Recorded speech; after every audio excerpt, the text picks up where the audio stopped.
Well, hello everyone, I'm Brandon Bonifer and you are back on Focus. And today we have an awesome story to share with you. We are going to be talking with Teri Wilczek of the Marshfield Clinic Health System Foundation. She has a story that's really kind of take national attention and really is making a huge impact in our region. We're going to talk about that story and many other developments that are taking place in the foundation here today with Teri. But before we get to that, guys, thank you for tuning in once again as we continue to cover the news that matters most to you in our Marshfield greater area. We just want to thank you for those that support us. We're going to continue to share good stories about businesses, individuals, and organizations that are really helping us through this pandemic. So guys, continue to follow us, hit the subscribe button, like our channel, and let's get on with the show. Teri Wilczek, thank you for joining me today. Hey, Brandon, thanks for having me today. I appreciate the invitation. Let's start by introducing who you are, what you do on a normal day before this pandemic began. That's a great question because it's changed a lot over the last week to 10 days. So I've been with the health system. This is my 19th year and have spent most of my career in philanthropy, meaning that I work with grateful patients, our communities, businesses, and others who are interested in supporting the mission of Marshfield Clinic Health System. So typically that consists of a lot of time spent with donors and grateful patients talking about how they want to make a difference and support patient care research and education. My team does a lot of, work with individuals and businesses, but we also host and coordinate many special events, volunteer fundraisers. We are a Children's Miracle Network hospital, so a lot of work with CMN. But yes, our world has changed dramatically, as have many over the last week to several weeks, and so it's changed kind of our focus in what we're doing currently. Yeah, and you talk about meeting with people and discussing how they can help give to the programs and the necessities that you guys have at the health system. And obviously with the COVID-19 and this pandemic that you guys have kind of had to probably change your ways in a lot of the events. And we'll talk about this a little bit more in depth later, but you guys have tons of events that take place all year round. You're kind of having to put a pause on those events and use this time to kind of redirect your attention.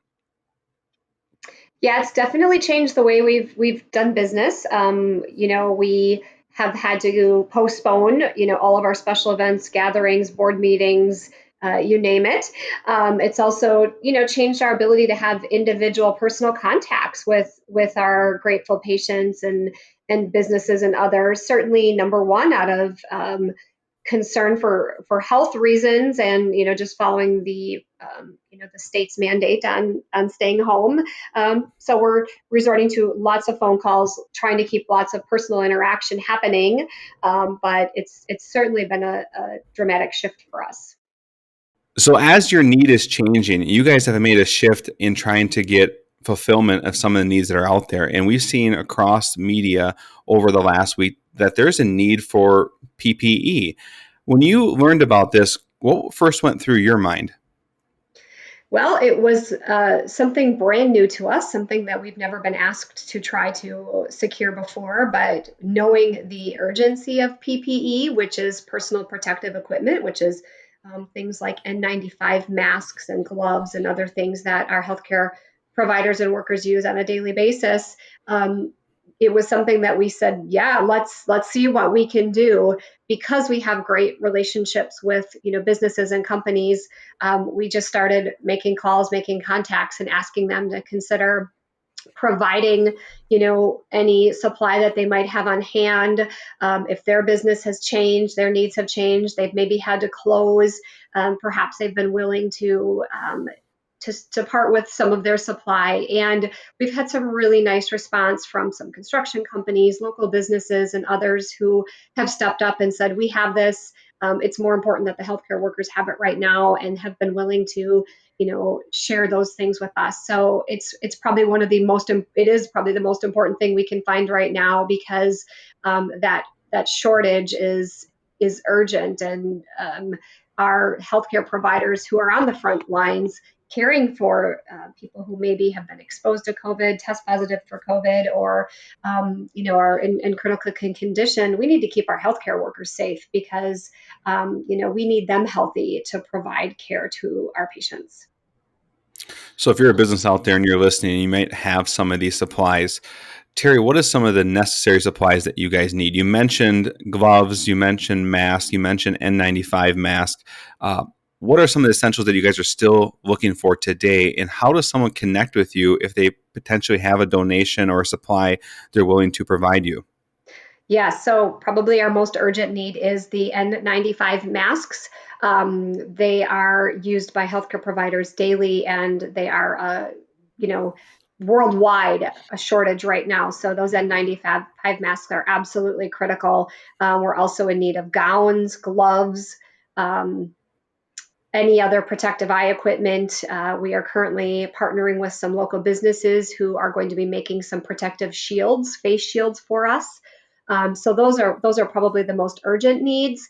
And we have a community initiative going on throughout all of our service areas. We have drop-off sites for these here in Marshfield on Tuesdays and Fridays between 11 to 1.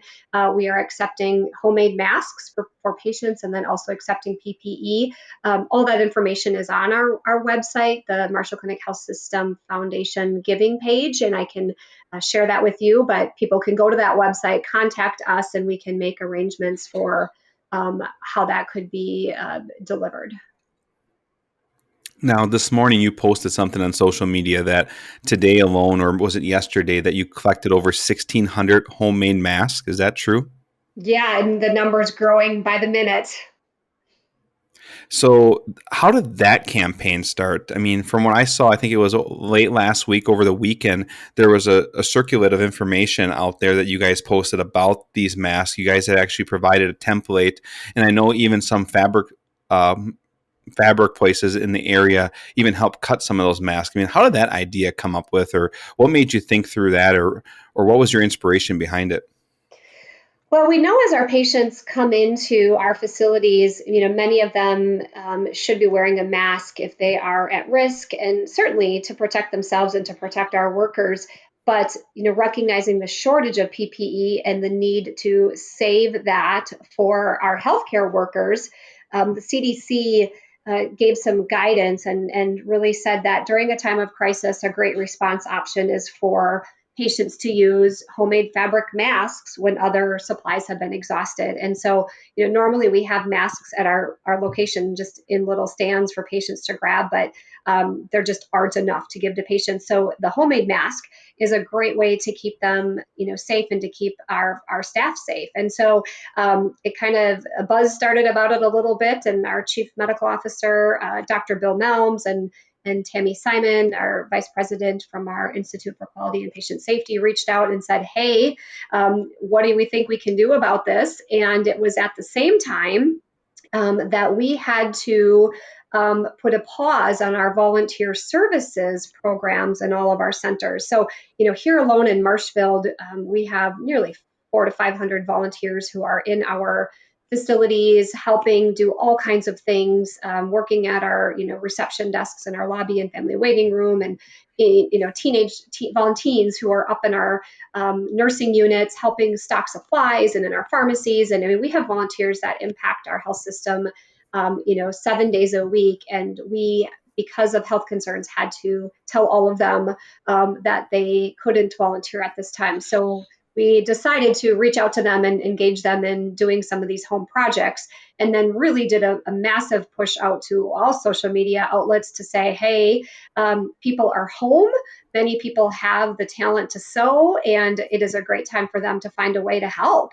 And so our social media to date, just since last week, has reached almost 200,000 touches, and we have had responses from not only all over the state, but today alone, we had inquiries from California and Madison and other places. Often it might be somebody whose, family member is one of our physicians or nurses, or they've received care at Marshfield Clinic. But the outpouring and the contacts, and I would venture to guess we have thousands of people out sewing for us right now, just based on the traffic and the inquiries that we're getting, churches and school groups and teachers and clubs and the Mennonite community, and everybody who wants to help, because it's hard for people to know how to help during this time of crisis. And even though we already have collected 1,700 masks, we literally need tens, if not hundreds of thousands, to get them to all of our locations, to all of our hospitals. And they all have to be, laundered in between uses and laundered before they're used. So just having that really strong supply, so that we have enough to get to everyone, and get them laundered in between is critical. Yes, the human response in this whole pandemic is absolutely amazing. And I want to kind of touch on a little bit. You mentioned that you've had people all over the country that are, coming forward with masks and inquiring about this. But some of the masks that you're getting today, you're getting messages and you're getting communication from the people that are making them. And you can see some of the pictures that you guys posted on social media. If you guys haven't jumped over to their social media page, I take a moment. The link is in the description above. Check out the page. Make sure to follow the foundation. But there's some really heartfelt messages that some of these people are sending along with their masks that they've been producing. Was that something you expected? And has there been any messages that kind of really kind of like pulled at your heartstrings, or really just kind of gave you a second to like pause and say, you know what, we're going to be okay? Yeah, the messages are amazing, and we're trying to communicate those back to our doctors, our nurses, and staff, because it's great for us to see them, but it's so much more important that they can see them, because they're really the ones putting themselves out there, and our leaders and others who are working around the clock tirelessly to be prepared and ready to take care of our patients and communities. And so I've been able to share some of those messages with our leaders. Last evening, we had a all physician town hall meeting via media site, which is, so people can all watch on their computers. And I had sent one to Dr. Melms, our chief medical officer, just because it was really uplifting, not really with the intention that he was going to read it, but he did. And he read it to all of the physicians. And he just said, this is just one example. It was one of our, volunteers, and in her sweet little, shaky handwriting, she just had shared a message thanking, the physicians and nurses and others for the great care they're providing. And so many of these messages, people just want, our providers to know that the community's behind them and they're doing everything they can to help. And while many people are able to be at home and have extra time with their families and enjoy board games and whatnot, many of our providers are going to be working night and day around the clock in some of the most critical conditions that they've worked in. And we know this is a really contagious disease, and so we're putting our front line out there, and they're ready and they're accepting the challenge. And so many of our providers have stepped up and offered to help, and so it's heartwarming. But I think it means a lot to them and to the medical community when they have the support of others around them. So we're working to push those messages back into the system, let leaders share those with their teams, because people have been working literally around the clock, night and day, at Marshfield Clinic Health System to be ready for this. So we move into next Monday, which is Doctors Day, National Doctors Day. And in the last week, you guys have kind of come out with a new message, Care for Caregivers. Explain that program and what that fund is and what you're hoping to do with those dollars that are coming in.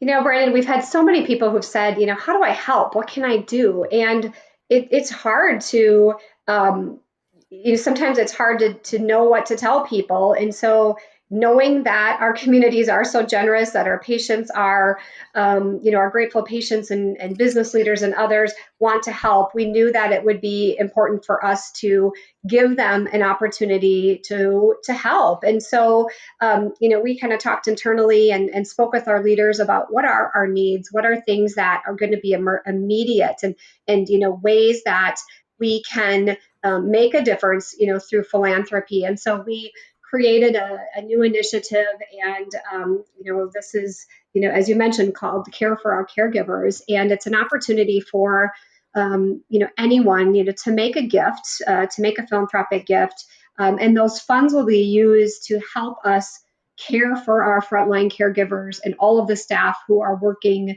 to take care of our communities. And so ways this fund will be used will be to provide, as possible, meals to staff who are going to be working around the clock. We've already been able to provide, coffee cards and things to some of the staff who've been putting in extra shifts or long hours. We are prepared that if we have cases here and we have staff who are either exposed or test positive, they're maybe not going to want to go home to their families. And so now, not only have they been exposed or they might be sick, they have another set of worries. And so the system is working in the areas where we have hospitals to create temporary housing options for them. And so this fund could be used to maybe provide blankets, if they're going to be in staying somewhere else, nourishment packs, coffee, whatever they might need during that, kind of time of crisis and transition. So that's, one of the things that we're looking to do. I think there will be more needs that we're not even aware of yet that our staff, may have. We may use some of these funds if there is protective equipment that we're able to purchase. But it's really about making sure that our caregivers are well taken care of, that they can stay safe and healthy, and that they can really feel the love and support of the community behind them. Now, have you guys identified a goal or even a stretch goal that you're reaching for? Yeah, we have, Brandon. Our current goal to reach by Doctor's Day, which is March 30th, is 20,000.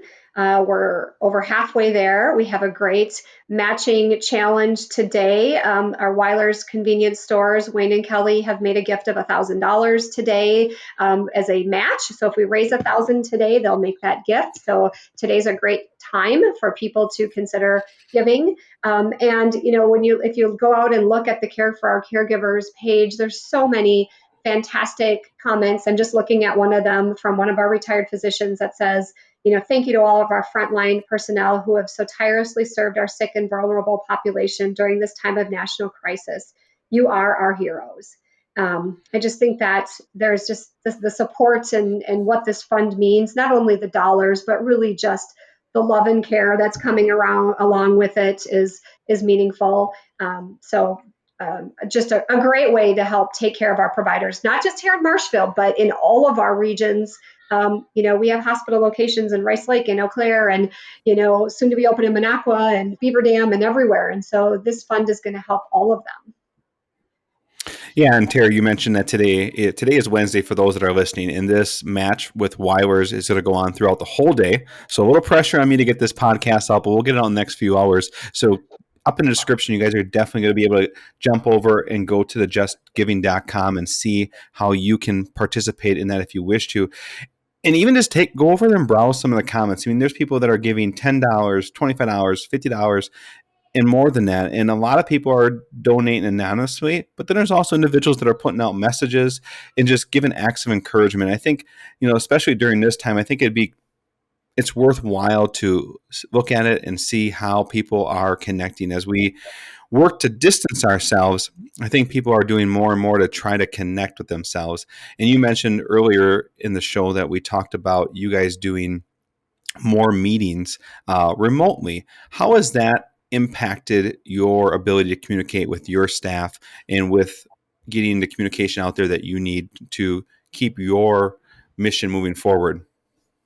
Yeah, it's been a challenge, and it's not just us. It's, every business going through this unique time. And so we've been doing everything we can to keep staff connected. The health system has done a fantastic job of continuing to communicate information throughout the system because things are changing by the minute. And so, there's a daily communication that comes out to all health system employees. There's 12,000 of us across the system with updates. There's a COVID-19 website that is, kind of our go-to place. All the resources are organized there. Our communications team has done a fabulous job of making sure everybody has every piece of information at their fingertips. Yesterday we closed, the health system closed some of our smaller regional sites in an attempt to kind of streamline patient care, to to be as conscious as we can about use of PPE.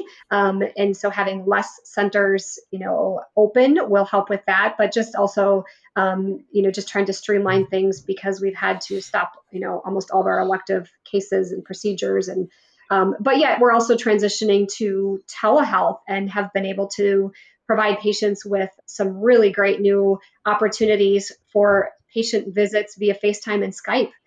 So there's approvals that are coming for that. Everything has sort of changed because of the crisis.